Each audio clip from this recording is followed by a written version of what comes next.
Story सुनने से पहले एक इम्पॉर्टेंट अनाउंसमेंट। हमारी वेबसाइट अब लाइव हो चुकी है, जिस पर आप कई तरह का इन्फॉर्मेटिव और इंफोटेनमेंट कंटेंट हिंदी और इंग्लिश दोनों में ही पढ़ सकते हैं। मैं हर रोज इस पर 1 या 2 ब्लॉग्स अपडेट करता हूं। अगर आपको हॉरर मूवीज के सजेशंस चाहिए या फिर आप अलग अलग फोकलोर, मिथ और हिस्ट्री के बारे में जानना और पढ़ना चाहते हैं तो वेबसाइट पर जाइए और एंजॉय कीजिए। वेबसाइट का लिंक आपको डिस्क्रिप्शन और पिन कमेंट में मिल जाएगा। अब वीडियो में आगे बढ़ने से पहले चैनल को सब्सक्राइब कर लीजिए और अगर आपको ये वीडियो अच्छी लगती है तो इसे लाइक करिए और कमेंट करके हमें बताइए कि आपको ये वीडियो कैसी लगी। इंस्टाग्राम पर फॉलो करिए, रील्स देखिए, एंजॉय करिए, हैव फन।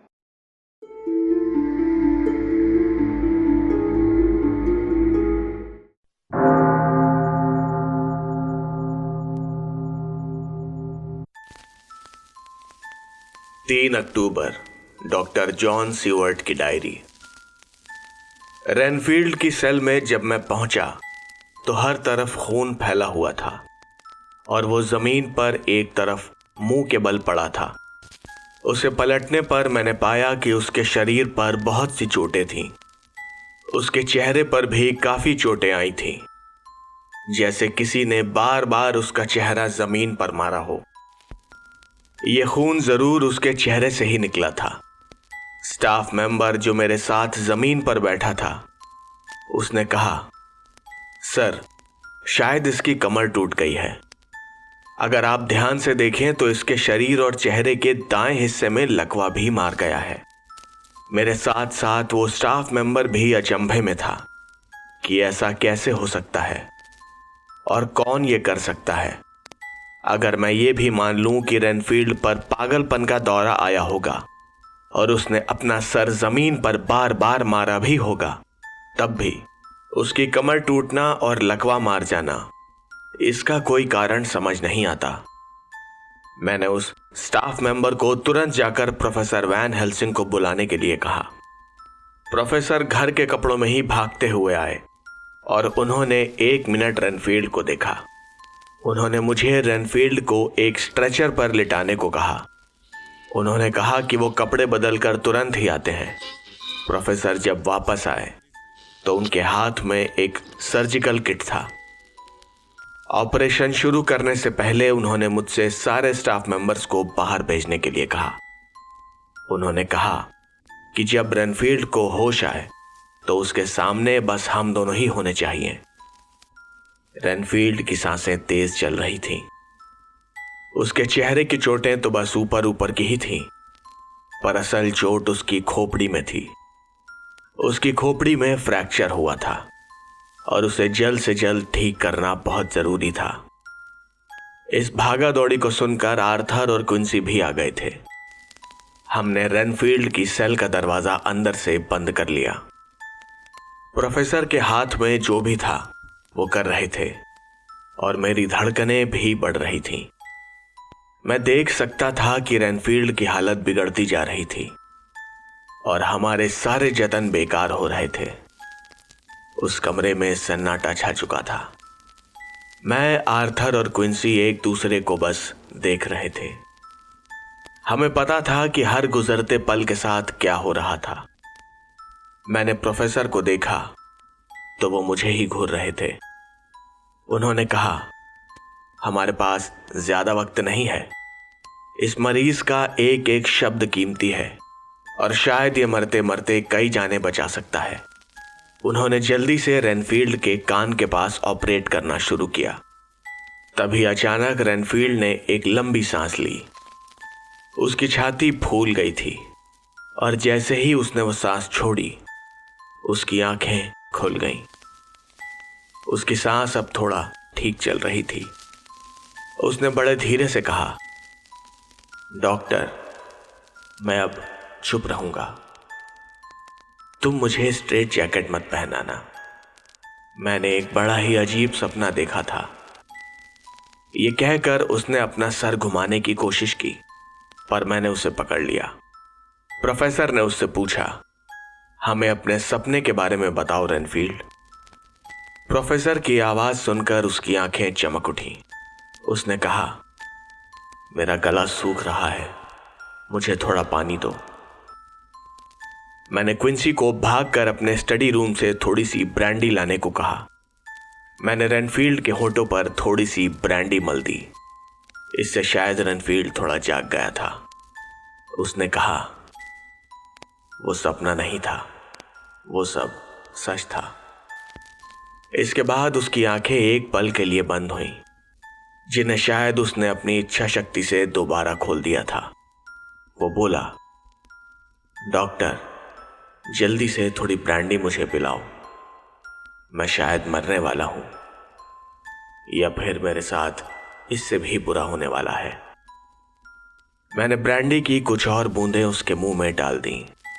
शायद इससे रेनफील्ड को कुछ राहत मिली थी। वो फिर से बोला, डॉक्टर, उस रात जब तुम मुझे छोड़कर गए थे, तब मैं तुमसे कुछ कह नहीं पाया। शायद मेरी जुबान बंधी हुई थी, पर अब ऐसा नहीं है। मैंने असाइलम के बाहर कुत्तों के भौंकने की आवाजें सुनी थी।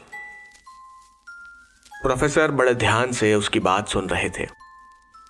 उन्होंने कहा, आगे कहो रेनफील्ड।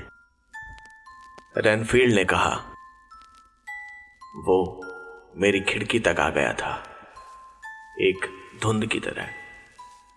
मैंने उसे कई बार इस रूप में पहले भी देखा था, पर इस बार वो किसी भूत की तरह नहीं, बल्कि जीता जागता था।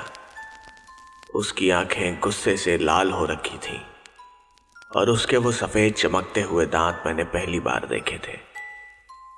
मेरे पास जो मक्खियां या मौत आते थे, उन्हें वो ही भेजता था। मैंने उससे कहा कि क्या तुम मुझे अपनी ताकत दिखा सकते हो? उसने मुझसे रोशनदान से बाहर देखने को कहा। मैंने बाहर देखा तो बाहर मैदान में एक धुंध सी इकट्ठा होने लगी, और अपने आप ही सैकड़ों हजारों चूहे वहां इकट्ठा हो गए। उसने बस अपने हाथ ही ऊपर किए थे, और वो लाल चमकती आंखों वाले चूहे तेजी से असाइलम की तरफ बढ़ रहे थे। पर पता नहीं कैसे उसके हाथ हिलाते ही वो अपनी जगह पर रुक गए। वो कह रहा था, ये सारी जिंदगियां तुम्हारी होंगी अगर तुम सिर्फ और सिर्फ मेरी पूजा करो। इसके बाद एक लाल खून के रंग की धुंध खिड़की पर छा गई। मैंने उससे कहा, लॉर्ड, आप अंदर आ जाइए, मैं आपकी हर शर्त मानने को तैयार हूं। वो धुंध खिड़की की जाली के आर पार होकर अंदर आ गई। मैंने उसे इस रूप में पहली बार देखा था। रेनफील्ड की आवाज कमजोर हो रही थी, इसीलिए मैंने ब्रांडी की कुछ और बूंदें उसके मुंह में डाल दी। मेरे मन में कुछ सवाल थे जो मैं रेनफील्ड से पूछने ही वाला था, पर प्रोफेसर ने मेरे कान में कहा, उसे मत रोको, वो इस हालत में नहीं है कि अपनी याददाश्त में पीछे जा पाए। रेनफील्ड ने आगे कहा, मैं पूरा दिन अपने लॉर्ड का इंतजार करता रहा, पर उसने मेरे लिए कुछ नहीं भेजा, ना ही कोई मक्खी, ना कोई चूहा। मुझे उस पर गुस्सा आ रहा था। जब आज रात वो खिड़की से अंदर आया तो मैं उस पर चिल्लाया, पर उसने मेरी बात सुनी ही नहीं। असाइलम में सब लोग थे, पर वो जैसे किसी को दिखाई ही नहीं दे रहा था, और उसके पास से मीना के परफ्यूम की खुशबू आ रही थी। आज दोपहर मिसेस मीना मुझसे मिलने आई थी, पर वो मुझे पहले जैसी नहीं लग रही थी। वो थोड़ी पीली सी थी। मुझे ऐसे लोगों में दिलचस्पी नहीं। मिसेस मीना को देखकर ऐसा लगा था जैसे उनके शरीर में खून ही नहीं। मुझे कम खून वाले लोग पसंद नहीं। उसके जाने के बाद मैं सोचने लगा कि शायद लॉर्ड ने ही मिसेस मीना के शरीर से खून निकाला होगा, और पता नहीं क्यों मुझे यह अच्छा नहीं लगा। आज रात जब लॉर्ड मेरी सेल में आए तो मैं उनसे भिड़ गया। मैंने डॉक्टर को कहते सुना है कि पागल लोगों में बहुत ज्यादा ताकत होती है। मैं भी तो पागल हूं। मैंने भी अपनी ताकत लॉर्ड पर आजमाई, और मैं सही था। उसे मुझसे लड़ने में परेशानी हो रही थी। मैंने उसे कस कर पकड़ लिया था, क्योंकि मैं नहीं चाहता था कि वो मिसेस मीना के शरीर से और खून निकाले। मुझे लग रहा था मैं उसे रोक सकता हूं, पर मैं गलत था। मैंने उसकी लाल आंखें देखी और मेरी सारी ताकत खत्म हो गई। उसने मुझे कई बार उठाकर जमीन पर पटका। रेनफील्ड चुप हो गया था। उसकी सांसें ऊपर नीचे हो रही थी। प्रोफेसर ने हम सबको देखा और कहा, वो यही है और हमें उसका मकसद अच्छी तरह से पता है। हमें और देर नहीं करनी चाहिए। सब लोग अपने हथियार और बाकी जरूरी चीजें उठा लो। हमारे पास जाया करने के लिए 1 सेकंड भी नहीं है। हमें पता था कि रेनफील्ड को हम बचा नहीं पाएंगे। उसकी चोटें बहुत ही गंभीर थीं। हम सब तुरंत ही अपने अपने कमरों की तरफ दौड़े और अपने हथियार उठा लिए। प्रोफेसर हमें हॉल में मिले और उन्होंने कहा, दुख की बात है कि हम इस लड़ाई से अब मीना को दूर नहीं रख पाएंगे। हमें तुरंत ही उसे सब कुछ बताना होगा। आर्थर ने कहा, पर शायद वो सो रही है। क्या अभी उसे जगाना ठीक होगा? प्रोफेसर ने जवाब दिया, 1 सेकंड भी बर्बाद मत करो। अगर मीना के कमरे में ताला भी लगा हो तो उसे तोड़ो। प्रोफेसर सही थे। मीना का कमरा अंदर से बंद था। प्रोफेसर और मैंने पूरा जोर लगाकर दरवाजे पर खुद को फेंक दिया और वो खुल गया। प्रोफेसर लगभग गिर पड़े थे। अपने घुटनों और कोहनियों पर खुद को संभालते हुए वो खड़े हुए, पर अंदर जो नजारा हमने देखा उससे मेरी गर्दन के बाल तक खड़े हो गए थे। कमरे में बालकनी से आती चांद की रोशनी हर तरफ फैली हुई थी। बिस्तर पर जॉनथन जोर जोर से सांसें ले रहा था और मीना लगभग बेहोश पड़ी हुई थी। दरवाजा टूटने की इतनी जोर की आवाज से भी उन दोनों की नींद नहीं खुली थी। पर उससे भी भयानक एक और बात थी। उनके बिस्तर के पास काले लबादे में एक पतला सा आदमी खड़ा था। उसने मीना का हाथ पकड़ा हुआ था और उसका दूसरा हाथ मीना की गर्दन के नीचे था। मीना की वो सफेद नाइट ड्रेस खून से सनी हुई थी। हम सब उस शैतान को देखते ही पहचान गए थे। उसके माथे पर वो चोट का निशान और उसका हुलिया वैसा ही था जैसा जॉनथन ने अपनी डायरी में लिखा था। उसका वो भयानक चेहरा जिसे बर्दाश्त कर पाना हर किसी के बस की बात नहीं थी, वो हमें घूर रहा था। हमारा सामना आज साक्षात शैतान से हुआ था और उसने भी हम पर हमला करने में देर नहीं लगाई। अपना वो डरावना मुंह खोलकर वो मुझ पर झपटा, पर तब तक प्रोफेसर ने अपनी जेब से वो कागज का लिफाफा निकाल लिया था जिसमें वो पवित्र ब्रेड रखते थे। वो लिफाफा देखते ही वो बदजात पीछे हट गया। मैंने भी अपनी जेब से क्रॉस निकाल लिया। अब तक आर्थर और क्विंसी भी अंदर आ गए थे और उन्होंने भी अपनी बंदूकें काउंट पर तान दी। काउंट पीछे हट रहा था और मेरी इन्हीं आंखों के सामने वो काला कपड़ा बालकनी से हवा में कहीं उड़ गया। पता नहीं उसने ये कैसे किया था, पर मैंने उसे हवा में घुलते और उस काले कपड़े को हवा में उड़ते अपनी आंखों से देखा था। अजीब बात थी कि वो चांद की रोशनी न जाने कहां चली गई थी और कमरे में घुप अंधेरा हो गया था। क्विंसी ने माचिस जलाई और हमने आर्थर और मीना को देखा। मीना ने एक लंबी सांस ली और वो जोर से चीखी। इसका कारण शायद उसके सीने पर लगे वो घाव थे जो उस कमीने ने बनाए थे। मीना की आंखें डर से फटी हुई थीं और उसके गले और सीने से खून बह रहा था। उसे इस हालत में देखकर हम सब के मन में लूसी की यादें ताजा हो गई थीं। प्रोफेसर ने जल्दी से उसे चादर उड़ाई और क्विंसी ने भागकर लैंप जलाया। उन्होंने मुझसे जॉनथन को जगाने को कहा क्योंकि उनके मुताबिक उस पर कोई जादू किया गया था।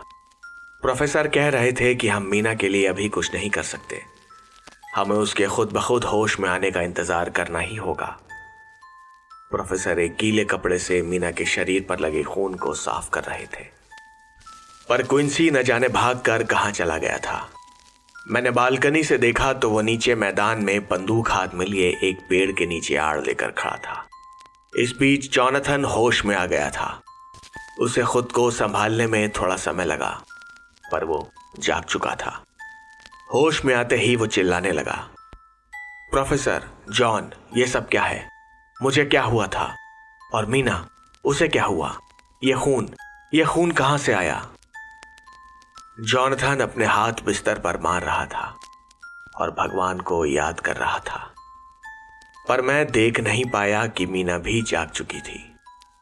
जॉनथन बिस्तर से कूदा और प्रोफेसर से कहने लगा कि वो मीना को बचा ले। वो कह रहा था कि उसे उसके लिए कुछ भी करना पड़ेगा तो वो कर जाएगा। पर मीना को होश में देखकर वो थोड़ा शांत हो गया। मीना रो रही थी। वो जॉनथन से कह रही थी कि वो उसे अकेला छोड़कर ना जाए। वो दोनों थोड़ा पागल सा व्यवहार कर रहे थे, पर इसमें कुछ भी अनोखा नहीं था। हम डॉक्टरों की भाषा में इसे शॉक लगना कहते हैं। मैंने उन दोनों को शांत किया और थोड़ा पानी पिलाया। मीना जॉनथन से लिपट गई थी। करीब घंटे भर बाद जब मीना थोड़ा शांत हो गई, तब जॉनथन मेरे पास आया और मुझसे कहने लगा कि मैं उसे ठीक ठीक बताऊं कि क्या हुआ था। मैंने जितना देखा था उसे सब कुछ बता दिया। मैं जॉनथन के उन भिजे हुए जबड़ों और माथे पर बनती लकीरों से गुस्सा और काउंट के लिए नफरत देख पा रहा था। जॉनथन हमारे साथ काफी समय से है और मैंने उसे कभी काउंट के लिए ऐसा महसूस करते नहीं देखा। वो अपने साथ हुए हादसों को बर्दाश्त कर गया था, पर आज के वाकये ने उसे नफरत से भर दिया था। अब तक आर्थर और क्विंसी कमरे में आ चुके थे। वो दोनों काउंट का पीछा करने की कोशिश कर रहे थे, पर उन्हें वो कहीं नहीं मिला था। हालांकि आर्थर को कुछ और भी मिला था। वो कह रहा था कि काउंट अभी आना ही है, पर उसने हमें काफी नुकसान पहुंचाया है। आर्थर कहने लगा, उस बदजात ने सारे डॉक्यूमेंट्स जिसमें उसके बारे में लिखा था जला दिए हैं और उस फोनोग्राफ से सारे टेप्स भी खराब कर दिए हैं। मैंने अपनी आंखों से उन्हें एक नीली रोशनी में जलते हुए देखा है। मैं उसे ढूंढने रेनफील्ड की सेल में भी गया था, पर वहां सिवाय उस बेचारे की लाश के कुछ भी नहीं था। मैं आर्थर का चेहरा देखकर समझ गया था कि वो कुछ छुपा रहा था, पर मीना के सामने मैंने उसे कुछ नहीं कहा। प्रोफेसर ने क्विंसी से पूछा कि क्या उसे कुछ सुराग मिला था। क्विंसी ने जवाब दिया, हाँ, शायद एक छोटा सा सुराग तो मिला है मुझे। मैं ठीक ठीक तो नहीं कह सकता, पर मैंने एक चमगादड़ को रेनफील्ड की खिड़की से पश्चिम की ओर उड़ते देखा था। मुझे काफी हद तक लगता है कि यह काउंट ही था। मैंने कैराफैक्स एस्टेट में उसे ढूंढने का सोचा था, पर शायद इसका कोई फायदा नहीं है, क्योंकि वो दूसरी दिशा में उड़ा है और कम से कम आज के दिन तो वो कहीं और अपना ठिकाना बनाएगा। वैसे भी अभी सुबह होने वाली है, तो वो आज तो यहां नहीं आएगा। प्रोफेसर वैन हेल्सिंग मीना के पास गए और उसके सर पर हाथ रखा। उन्होंने मीना से कहा, प्लीज मैडम मीना, क्या तुम हमें बता सकती हो कि अभी तुम्हारे साथ क्या हुआ था और तुमने क्या देखा था? प्रोफेसर के ये कहते ही मीना कांप सी गई थी। उसने जॉनथन को कसकर पकड़ लिया था। प्रोफेसर ने मीना का हाथ पकड़ा और उसमें एक क्रॉस थमा दिया। मीना ने उस क्रॉस को सीने से लगा लिया। उसने बोलना शुरू किया। मीना ने कहा, जॉन ने मुझे जो नींद की दवा दी थी उसे पीकर मैं सोने चली गई, पर उस दवा का मुझ पर कोई असर नहीं हो रहा था, बल्कि मेरी तो नींद ही उड़ गई थी।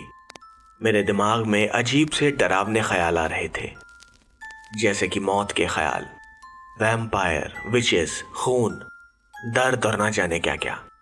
आर्थर ने मीना को थोड़ी हिम्मत बंधाई। मीना ने आगे बोलना शुरू किया, जॉन, मैं तुम्हें किसी बात का दोष नहीं दे रही, पर तुम्हारी दवा ने बिल्कुल भी असर नहीं किया। हाँ, मैं बाद में जरूर सो गई थी, पर मुझे ज्यादा कुछ याद नहीं। जॉनथन कब कमरे में आया और कब मेरे साथ ही लेट गया, मुझे इसके बारे में भी याद नहीं, पर मुझे इतना याद है कि वो सफेद धुंध पूरे कमरे में फैली हुई थी। उस धुंध को देखकर मैं काफी डर गई थी और मैंने जॉनथन को जगाने की कोशिश भी की थी, पर वो इतनी गहरी नींद में था जैसे वो नींद की दवा मैंने नहीं, उसने पी हो। जॉनथन के ना उठने से मुझ पर डर हावी हो रहा था। मैं कमरे में यहां वहां देख रही थी और मेरे देखते ही देखते वो धुंध एक आकृति में बदल गई। वो एक पतला सा लंबा आदमी था, एक काले लबादे में। मैं उसे देखते ही पहचान गई थी।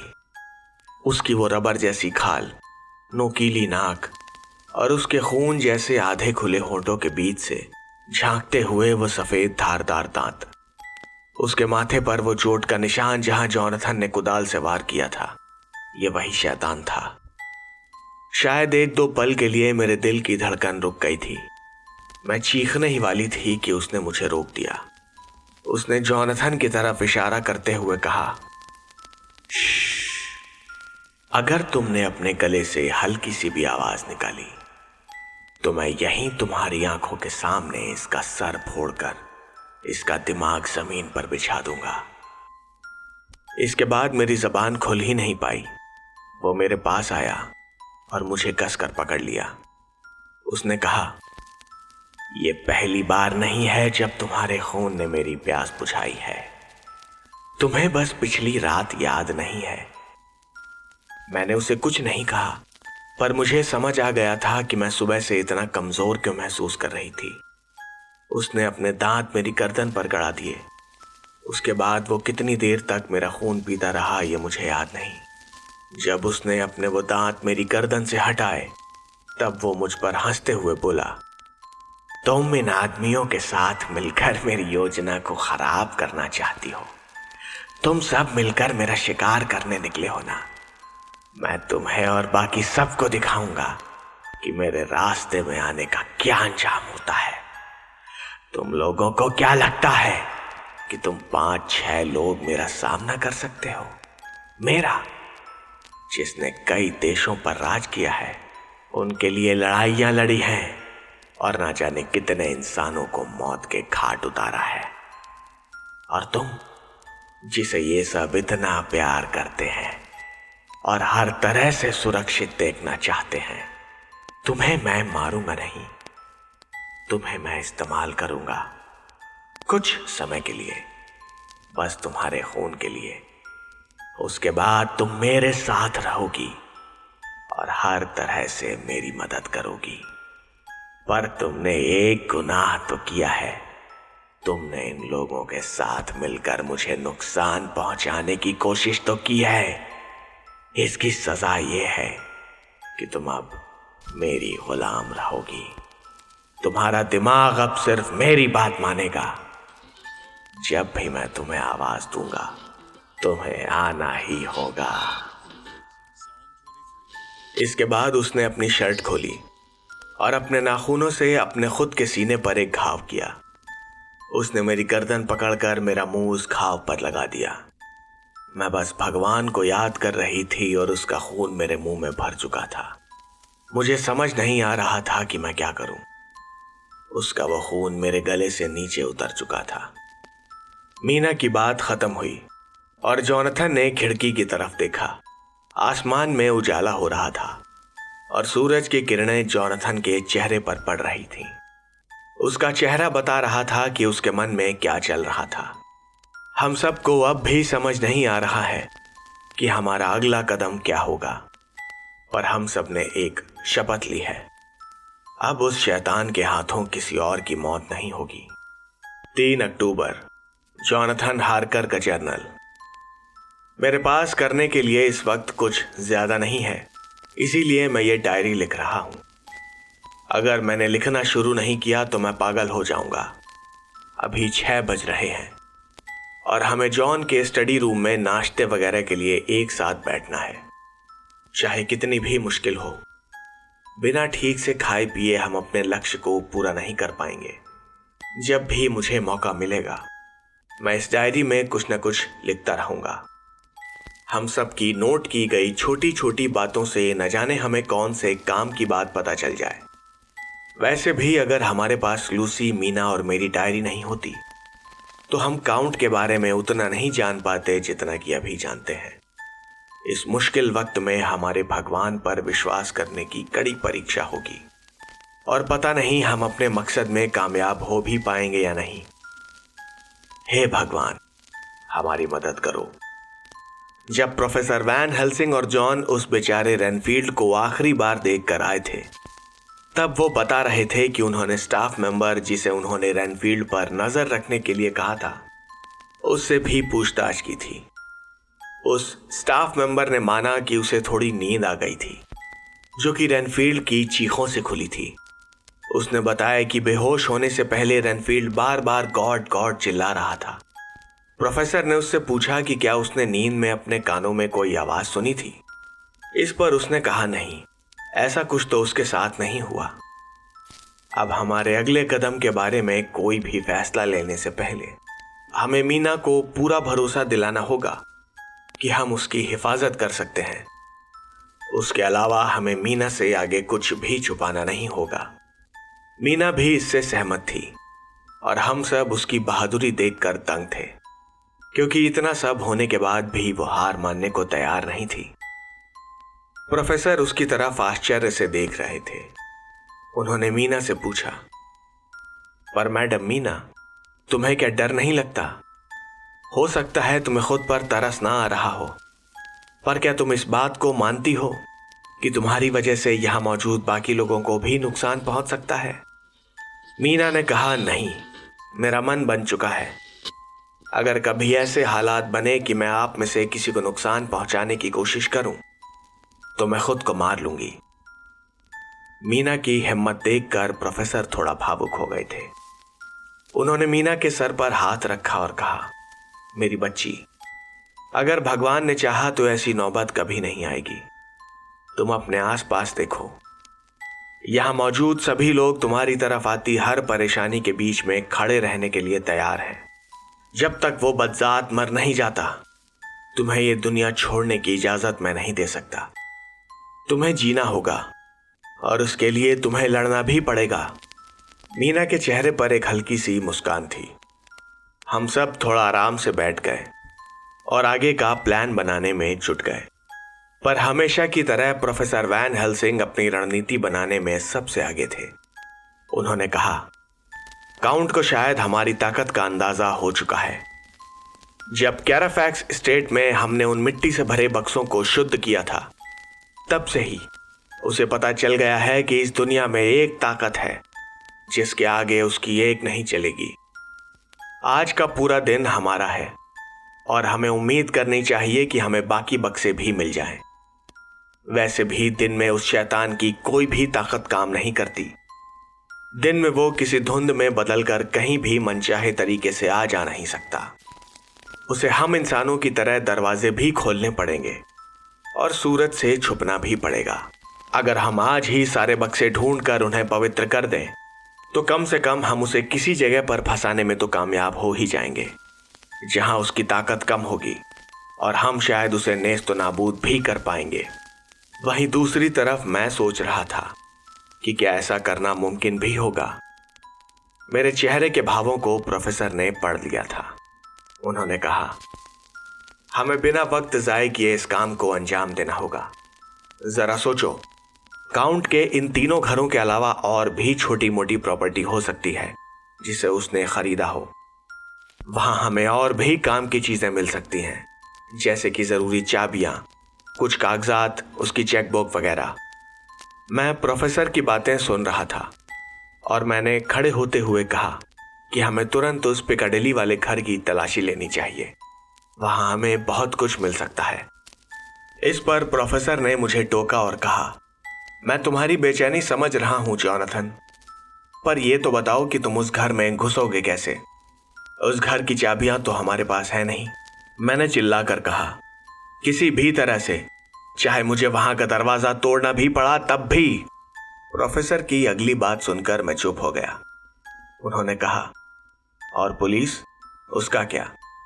ऐसे खुलेआम अगर तुम किसी के घर का दरवाजा तोड़ोगे तो क्या पुलिस देखती रहेगी?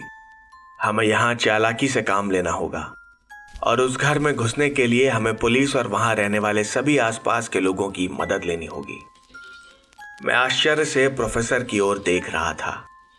हम सब एक नतीजे पर पहुंचे और प्रोफेसर ने हमारे काम बांट दिए।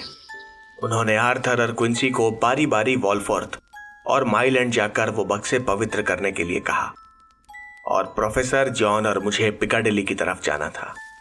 पर मैं उनके साथ जाना नहीं चाहता था क्योंकि मैं मीना को अकेला नहीं छोड़ना चाहता था। मगर मीना मेरी बात नहीं मान रही थी। उसने कहा कि वहां किसी तरह की कानूनी अड़चन आने पर मैं उससे निपट सकता हूं। आखिर मैं एक सॉलिसिटर जो हूं। वो कह रही थी कि आज का दिन हमारी आखिरी उम्मीद है, वरना वो शैतान तो उसे वैसे भी मार ही देगा। नाश्ता करते वक्त हम सब खुद को खुश दिखाने की नाकाम कोशिश कर रहे थे, क्योंकि हम सब एक दूसरे का हौसला बढ़ाना चाहते थे। नाश्ता खत्म करते ही प्रोफेसर ने कहा, तो ठीक है, आज हम सब यहां से एक लक्ष्य लेकर निकल रहे हैं और मुझे भगवान पर पूरा भरोसा है, वो कामयाब होकर ही लौटेंगे। मैडम मीना, आप परेशान मत हो। जब तक सूरज निकला है तब तक आपको डरने की जरूरत नहीं है, और सूरज ढलने से पहले ही हम सब वापस आ जाएंगे, अगर हम बच पाए तो। मैंने तुम सब के कमरों में कुछ ऐसी चीजें रख दी हैं जिससे वो शैतान तुम्हारे कमरों में नहीं आ पाएगा, और अब ये हमारे मिशन पर तुम्हारी रक्षा करेगा। ये कहते हुए उन्होंने पवित्र ब्रेड के टुकड़ों को हमारे सर से लगाया और बाइबल पढ़ने लगे। पर मीना के मुंह से एक चीख निकली।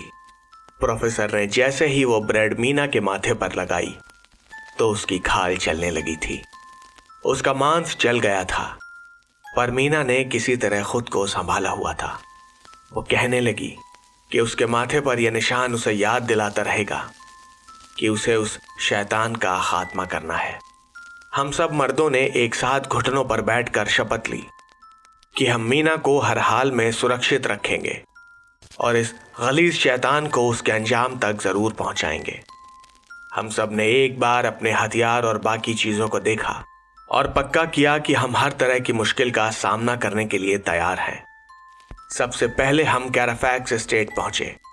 प्रोफेसर ने जल्दी जल्दी सारे मिट्टी के बक्से खोलने शुरू कर दिए। इसके बाद उन्होंने हर बक्से में पवित्र ब्रेड के कुछ टुकड़े रखने शुरू किए। काम पूरा होने पर हमने वो बक्से पहले की तरह ही बंद कर दिए। जब हम कैराफैक्स एस्टेट से बाहर निकले और मैंने असाइलम की तरफ देखा तो मीना खिड़की पर खड़ी थी और मुझे ही देख रही थी। मैंने उसे हाथ से काम पूरा होने का इशारा किया और हम अपनी अगली मंजिल की तरफ निकल पड़े। हम सब ट्रेन लेकर करीब 12:30 बजे पिकाडिली पहुंच चुके थे, पर आर्थर और क्विंसी एक काबिल ताला खोलने वाले को ढूंढने चले गए थे। मैं, जॉन और प्रोफेसर आर्लिंगटन स्ट्रीट पहुंचे, जहां से हमें वो घर बिल्कुल साफ दिखाई दे रहा था। हम तीनों पास के पार्क में बैठ गए। अगर उस घर में कोई भी आता जाता तो हमारी नजरों से बच नहीं सकता था। कुछ देर बाद हमने घर के पास एक गाड़ी को रुकते देखा। उसमें से आर्थर, क्विंसी और एक आदमी निकला जिसने बड़े बड़े औजारों से भरे बैग पकड़े हुए थे। क्विंसी ने गाड़ी वाले को कुछ पैसे दिए और वो घर के दरवाजे पर पहुंच गए।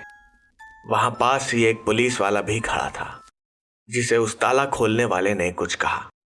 यह कहकर पुलिस वाला पास ही खड़ा हो गया।